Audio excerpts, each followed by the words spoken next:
काय आपलेच विषय लोक आपल्या व्हिडिओला लाईक पण नाही हो. करणार, पण दुसऱ्या व्हिडिओला जाऊन कमेंट करतील नाही तर का. की आपले लोक आपले नाही, हा. दुसरे लोक आपले आहेत. दुसरे लोक हा, तेव्हा आपल्याला डायरेक्ट कळून जाते. 14,000 फॉलोअर गेले, चांगलं वाटते.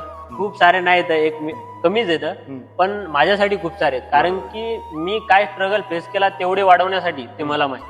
आणि पुन्हा गावातल्या लोकांचा पाहण्याचा नजरिया सुद्धा बदलला होता. पहिले कसे लोक नावं ठेवायचे, काही पण यार काही चुद्यागिरी करत आहे काय असं तसं.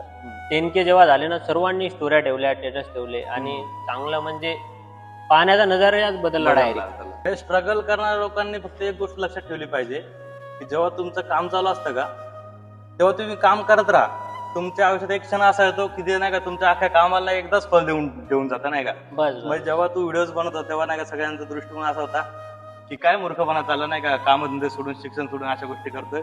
पण जेव्हा 10K झाले त्याच्यानंतर नजरिया बदलला नाही. असं मरायचं नाही की बुवा ठीक आहे, बस किंवा ट्रेनचा ऍक्सिडेंट झाला, त्याच्यात काय सांगतात की 38 लोक मरण पावले. बरोबर. मला असं नाही मरायचं. लोक असे म्हणले पाहिजे की रील स्टार कृष्णा देशमुख सह 37 लोकांचा मृत्यू झाला. लोकांचा मृत्यू झाला, असं मरायचंय.